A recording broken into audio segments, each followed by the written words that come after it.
네, 오늘은 왜 우리는 하나님의 사랑을 깨닫지 못하는가 라는 제목으로 하나님의 말씀을 나누겠습니다.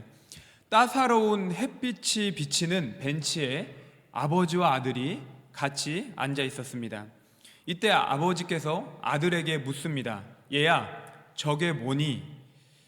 아들이 책을 읽고 있었는데 귀찮은 듯이 답변을 합니다. 참새예요. 그리고는 다시 아버지가 아들에게 묻습니다. 저게 뭐니? 아들이 말합니다. 방금 말씀드렸잖아요. 참새예요. 이번에는 아버지께서 고개를 돌려 반대편을 보고 묻습니다. 저게 뭐니?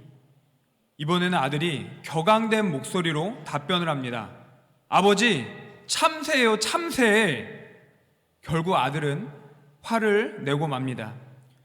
이때 아버지가 다시 묻습니다. 저게 뭐니? 화가 난 아들은 도대체 왜 그러시냐고, 몇 번이나 말씀을 들어야 하냐고, 저건 참새라고 아버지에게 소리를 질렀습니다. 갑자기 아버지께서 일어나시더니 집에 들어가셔서 작은 책을 가져와 아들에게 주었습니다. 그 책에는 이런 글이 적혀 있었습니다. 오늘은 3살 된 막내 아들과 공원에 앉아 있었는데 참새가 날아왔다.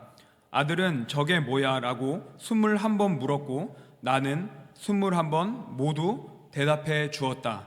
저건 참새란다. 나는 아들이 질문할 때마다 꼭 안아주었다. 다시 또 다시.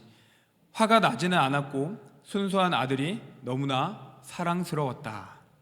이 책은 치매에 걸린 아버지의 일기장이었습니다.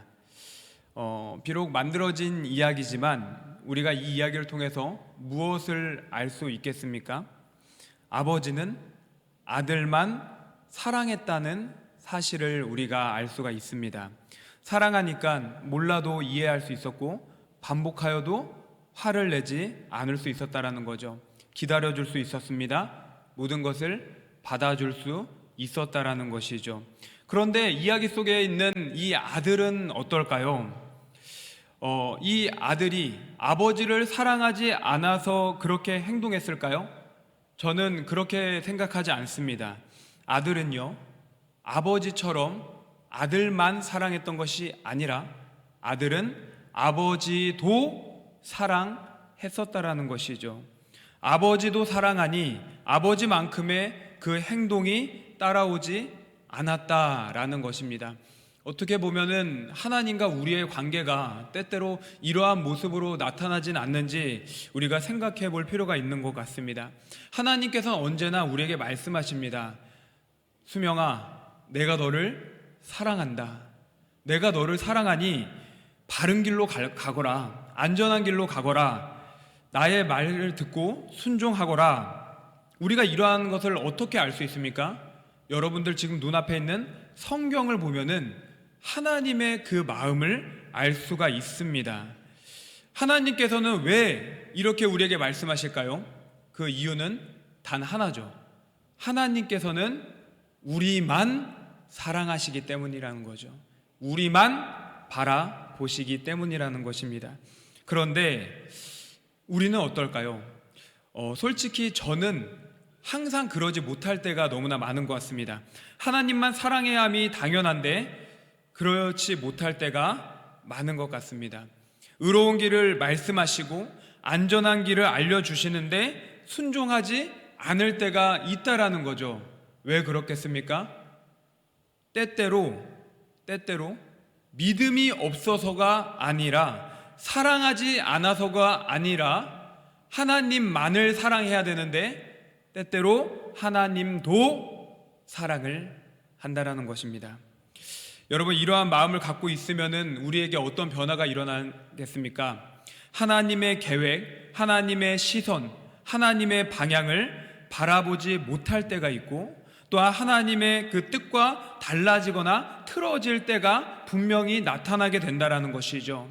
성경 누가복음 15장을 보면은 100마리의 양이 있는데 한 마리의 양이 이탈을 하는 사건이 나옵니다. 왜 이탈하겠습니까? 목자가 가는 길을 알려주는데 자신이 바라보기에 더 좋은 꼴이 있다, 더 좋은 풀이 있다 생각하니 목자의 이야기만 생각한 게 아니라 자신의 생각도 첨가해서 갔기 때문에 이탈을 하게 된 것이죠. 둘째 아들이 집을 나가게 된 이유가 무엇이겠습니까? 아버지만 사랑하고 아버지의 말씀을 들었어야 되는데 자신의 생각이 추가가 되니까 아버지도 사랑하면서 재물도 사랑했다라는 것이죠. 그렇다면 우리가 어떻게 해야 하나님의 계획, 그 시선, 그 방향에서 벗어나지 않고 흔들리지 않고 살아갈 수 있겠습니까? 다시 말한다면 하나님의 관점에서 흔들리지 않을 수 있겠습니까? 저는 오늘 우리가 함께 읽었던 이 본문 말씀에 이새라는 인물을 통해서 그 방법을 함께 알아보고자 합니다. 그로 말미암아 하나님만 우리를 사랑하시는 것이 아니라 우리도 하나님만 사랑하는 귀하고 복된 저와 여러분 되기를 주의 이름으로 축복합니다. 사무엘상 16장의 말씀은 이 하나님께서 불순종했던 이스라엘 초대왕 사울을 버리시고 차기 왕을 뽑고자 사무엘을 부르신 이야기입니다. 사무엘이 베들레헴으로 이제 들어가게 되는데 베들레헴에 있던 장로들은 사무엘을 환영할 만한 그런 여유가 있지 않았습니다. 분명히 자신의 마을 가운데 이 대단한 선지자가 오게 되면은 영광스러운 일이죠. 그런데 선지자의 방문은 좋은 일보다 불길한 일로 간주되는 것이 당시의 정서였다라는 거죠. 하나님께서 이상하게 잘하고 있으면 아무 말 안 하시는데 꼭 못하고 있으면은 한마디씩 하시는 것 같지 않으십니까? 저만 그런가요? 아무 말 없으시다가 뭔가 실수하면 제 마음에 영적인 목마름을 주셔서 기도를 하게 하신다든지 말씀을 조금 더 집중케 하시는 것 같습니다. 그리고 사무엘과 사울의 이 틀어진 관계에 대해서 이 베들레헴 지역에 있는 많은 사람들이 알았기 때문에 혹시라도 차기 왕이 될 사람을 만나려 한다거나 기름 부으려는 모습을 보이게 되면 이 왕에 대한 반역 행위로 보여질 수밖에 없어서 사무엘도 기름 부음 받는 자도 성읍의 장로들도 피해를 입을 수밖에 없는 것이 바로 그 때였다라는 것이죠. 하지만 하나님께서 지혜를 주십니다. 어떤 지혜를 주십니까? 제사를 드리러 왔다 이렇게 말을 하라는 지혜로운 조치로 큰 문제없이 장로들과 이새를 만나게 하시죠.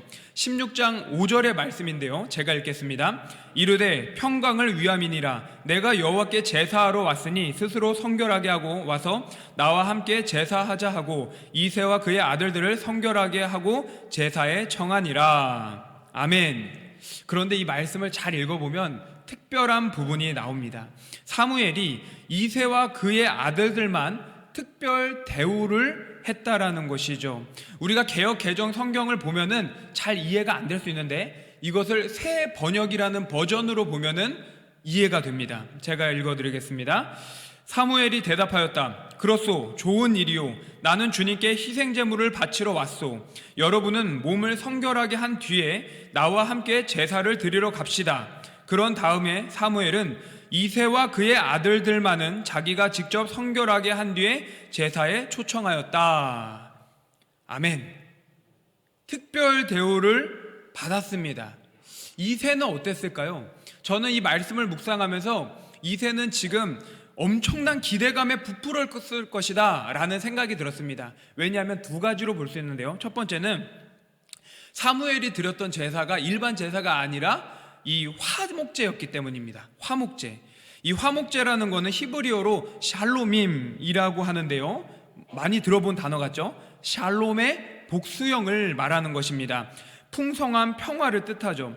하나님과 인간의 사이의 그 분쟁을 종식하고 화평과 친교와 연합이 이루어졌음을 감사함의 의미로 제사를 드리는 것이 이 화목제를 말합니다. 특별히 다른 제사들은 그 모든 번제물들을 다 태워서 없애버리는데 화목제는 이 함께 그 제사장과 제물을 나누어서 먹게 되는 잔치와도 같은 것이라는 거죠. 이 베들레헴이라는 곳은 작은 시골 마을인데요, 베들레헴의 서쪽에는 블레셋이 있었고 베들레헴의 남쪽에는 아말렉이 있었고 베들레헴의 동쪽에는 사해가 있었습니다. 그렇기 때문에 베들레헴은 항상 언제 침략당할지 모르는 이런 긴장 상태에 있는 곳이 이 베들레헴이라는 지역이었다는 거죠. 이러한 상황 속에서 화목제를 드린다라는 것은 하나님께 받은 감사를 이웃과의 교제 속에서 나눌 수 있다라고 전제로 받아보기 때문에 영적으로나 육적으로나 기쁘고 기대할 수밖에 없다라는 것이죠. 그래서 이새는 어떤 마음에 기대감이 부풀었을 수 있다라는 것입니다. 그리고 두 번째 이유는 뭐냐면 특별히 이새와 그의 아들들을 사무엘이 택했다라는 거죠. 여러분 6절부터 13절까지의 말씀을 보시면은 분명히 베들레헴에 와서 장로들을 제사에 청했는데 장로들에 대한 언급이 단 한 번도 나와 있지 않다라는 것입니다. 성경에서 정확히 기록되지 않아서 그 진상에 대해서 이거다 이렇게 말하기는 좀 어렵지만 지금 사무엘이 기름 부으려는 의식을 하려는 것이기에 이거는 상당히 비밀스러워야 한다라는 것이죠. 그런 가운데 성읍의 장로들이 언급되지 않는 것은 어쩌면 배제된 것이 사무엘에게 있어서는 더 자연스러워 보인다라는 것입니다. 이처럼 사무엘이 이새에게 너의 아들 중에 기름 부음 받는 자가 생길 것을 미리 말하지 않았기 때문에 보아스와 룻의 손자며 오벳의 아들인 이새로서는 자신의 가문 가운데 뭔가 특별한 일이 일어날 수도 있다 이렇게 기대할 수 있다라는 것이죠.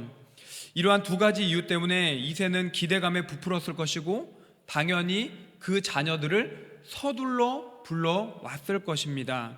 그리고 자녀들을 사무엘 앞에 서게 합니다. 6절 말씀인데요, 우리 함께 읽어보겠습니다. 시작. 그들이 오매 사무엘이 엘리압을 보고 마음에 이르기를 여호와의 기름 부으실 자가 과연 주님 앞에 있도다 하였더니 아멘. 이새와 그의 아들들이 사무엘 앞에 올 때에 사무엘의 눈앞에 가장 먼저 들어온 것은 엘리압이었습니다. 사무엘이 보기에 딱 왕의 조건으로서 그 외적인 용모로서 부합하다라고 생각을 했기 때문이라는 거죠. 하지만 하나님께서는 사무엘이 착각을 했음을 정확히 지적을 하십니다. 7절 말씀을 제가 읽겠습니다. 여호와께서 사무엘에게 이르시되 그의 용모와 키를 보지 말라. 내가 이미 그를 버렸노라. 내가 보는 것은 사람과 같지 아니하니 사람은 외모를 보거니와 나 여호와는 중심을 보느니라 하시더라. 아멘. 제가 근래 이 유재석, 조세호라는 이 두 분이 진행하는 유퀴즈 온 더 블럭이라는 프로그램을 본 적이 있습니다. 거기에 이제 게스트로 최수종 씨가 나오셨는데요.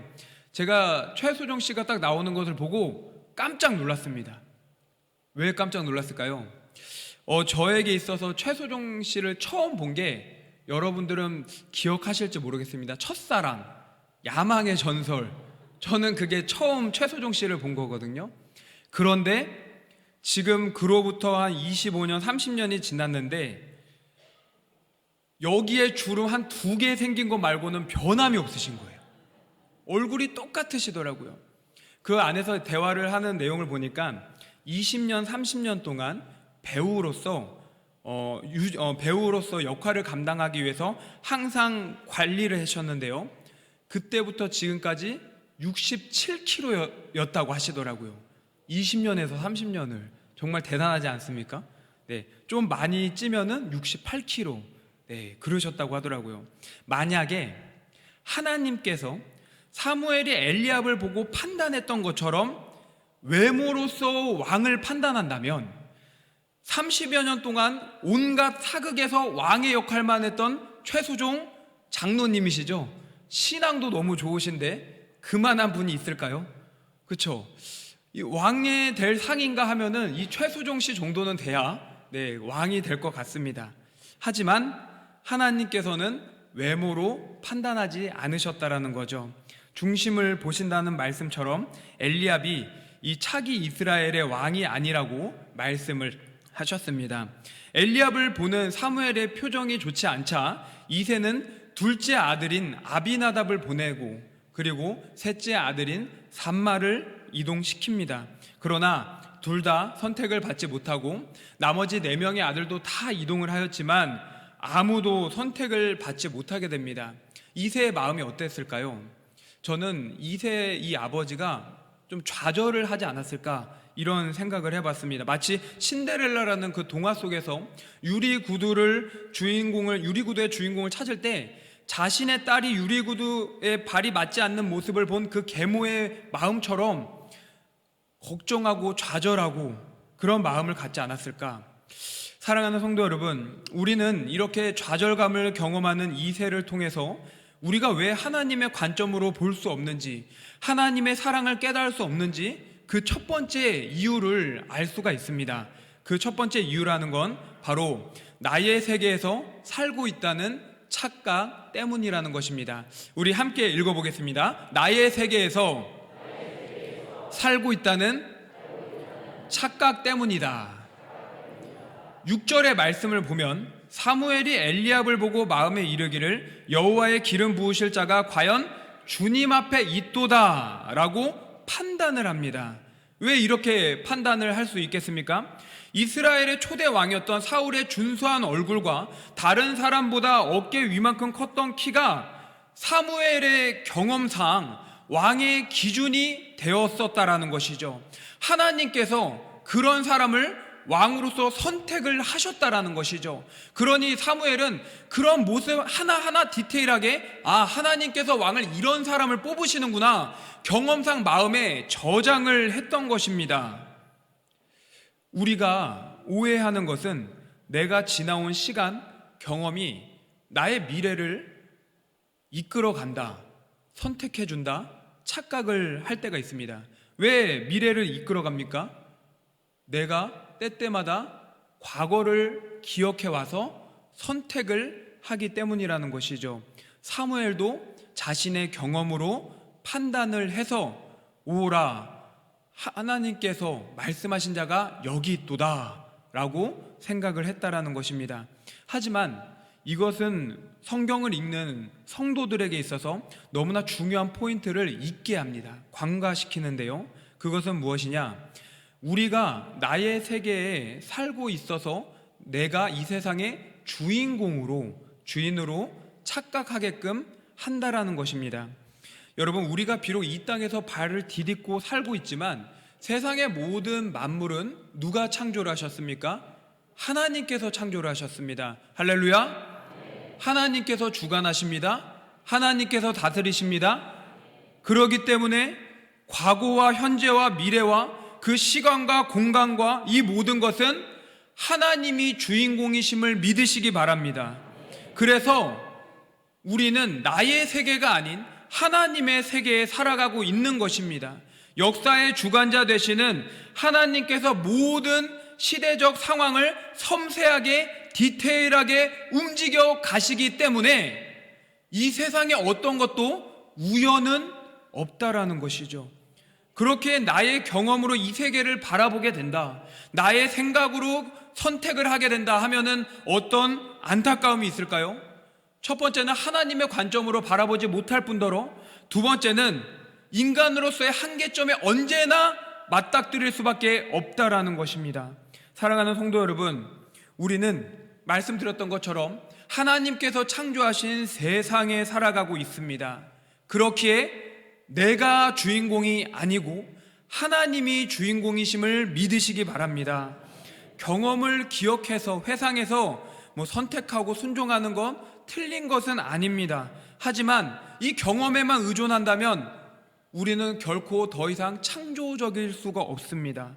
똑같은 장애물에 똑같이 힘들어할 것이고 똑같이 좌절하게 될 것이라는 것이죠. 하지만 하나님의 말씀에 내 시선과 방향과 생각을 맞추면 우리의 인생이라 하지만 하나님께서 우리를 붙들어 가실 줄로 믿습니다.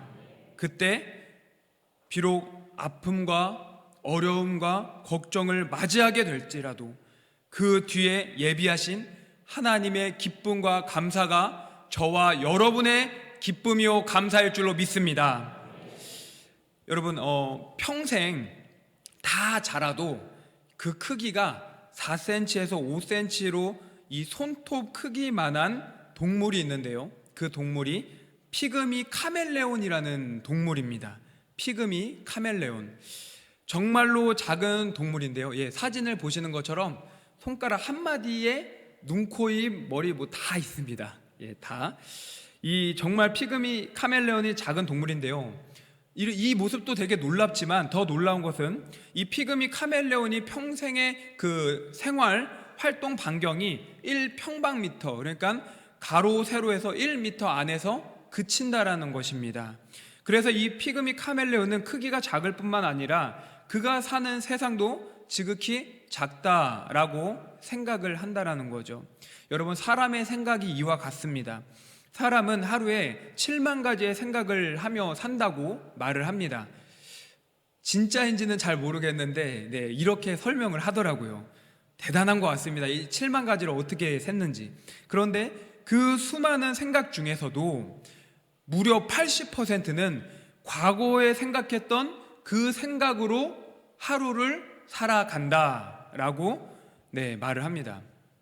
결국 창조적이지도 생산적이지도 않은 생각으로 내일을 바라보고 미래를 예상하면서 우리는 살아간다라는 것이죠.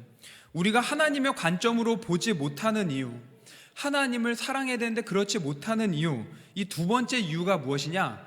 바로 우리는 생각의 감옥이라는 곳에 갇혀서 살아가기 때문이라는 것입니다. 우리 함께 따라해 보겠습니다. 생각의 감옥에 갇혀있기 때문이다.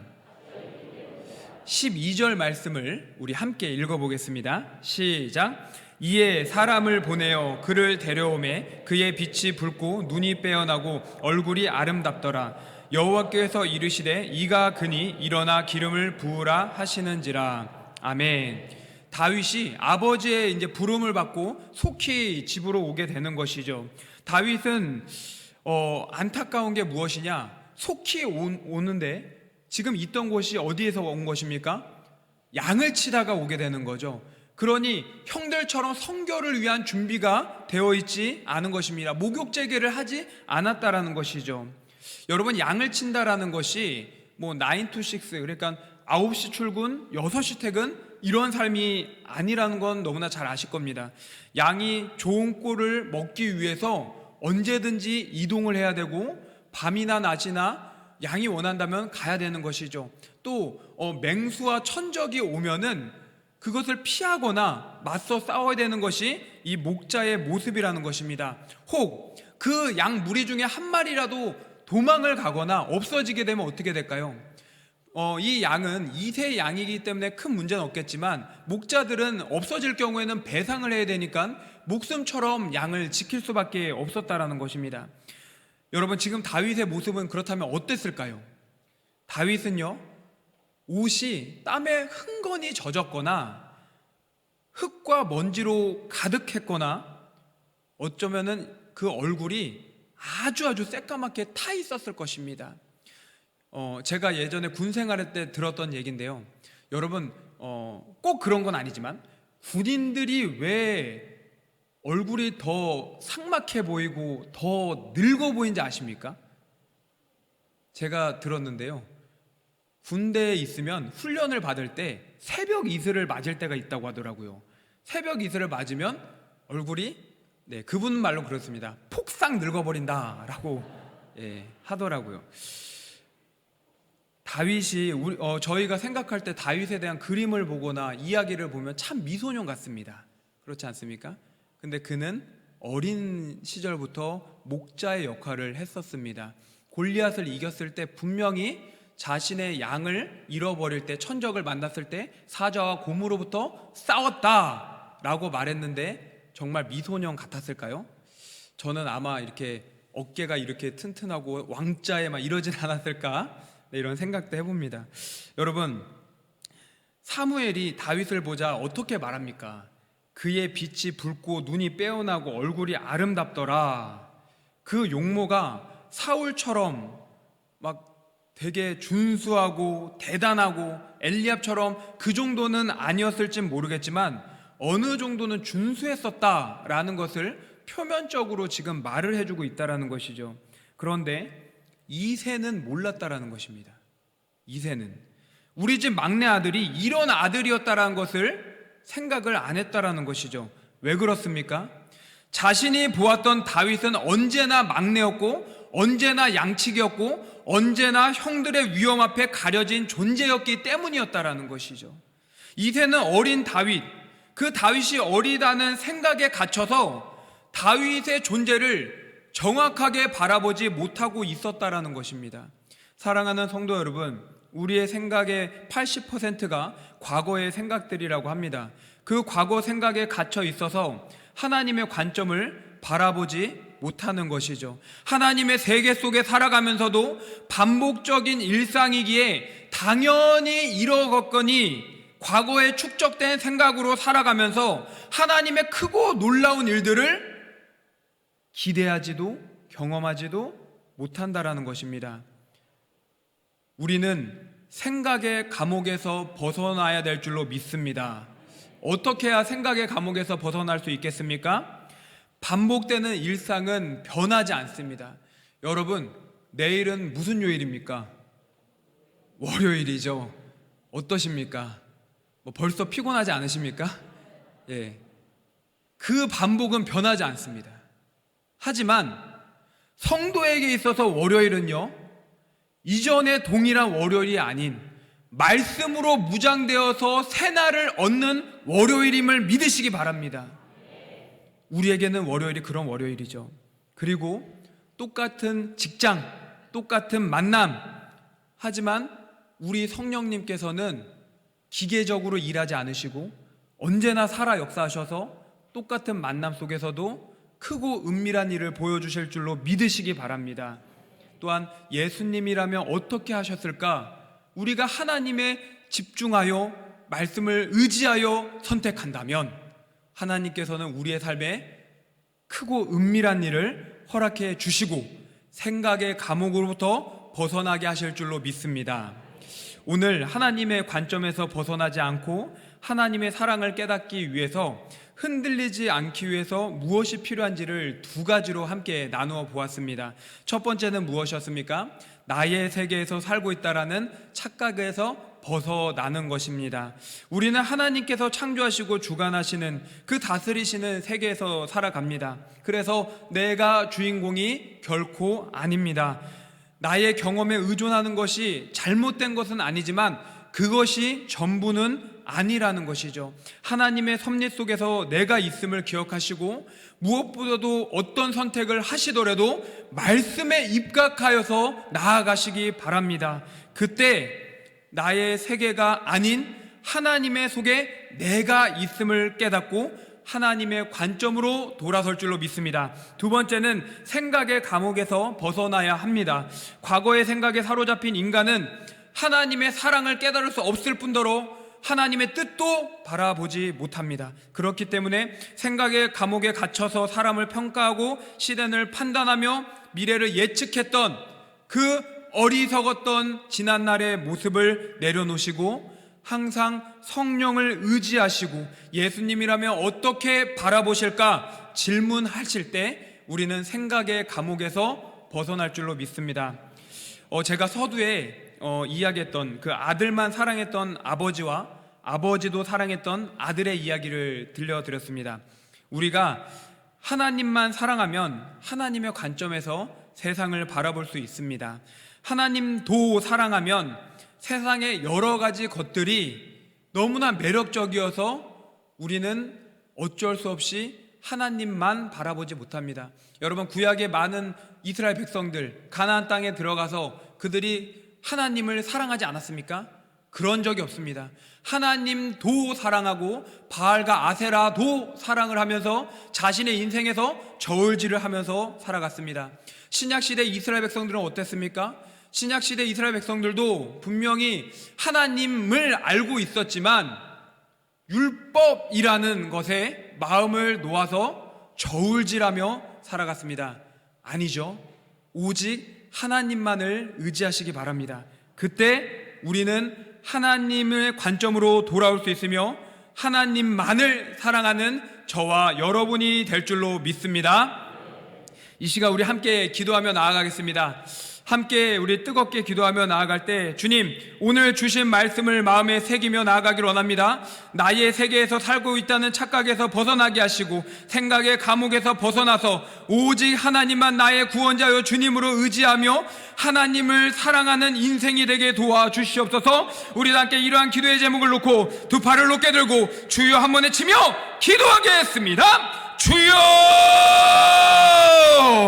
전능하신 하나님 아버지 감사합니다. 하나님 아버지, 오늘 우리에게 주신 말씀이 있습니다. 그 말씀을 마음에 새기며 나아갑니다. 하나님, 왜 우리는 하나님의 사랑을 깨닫지 못하는가라는 제목으로 나아갔지만 나는 하나님의 사랑을 깨달았다, 하나님의 관점이 무엇인지 안다, 하나님 아버지 생각하며 나아가지는 않았습니까? 이제는 하나님 아버지여, 어리석은 모습에서 벗어나 주님이 원하시는 믿음의 여정을 나아가기를 원하오니 사랑하는 왕성의 권속들이 그러한 믿음 가운데서 살아갈 수 있도록 아버지여 역사하여 주시옵소서. 흔들리지 않게 하시고 무너지지 않게 하시고 끝까지 주님만 바라보는 인생 되게 도와주시옵소서. 전능하신 하나님 아버지 감사합니다.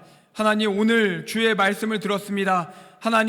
하나님만을 사랑하는 인생이 되어야 함을 아는데 나는 그렇게 산다고 믿는데 때로는 그러지 못할 때가 있지는 않았는지 다시금 생각해 봅니다. 하나님, 오늘 주신 말씀을 마음에 새기며 이제는 더 이상 나의 세계가 아닌 하나님의 세계에 살고 있음을 깨달아 알게 하여 주시옵소서.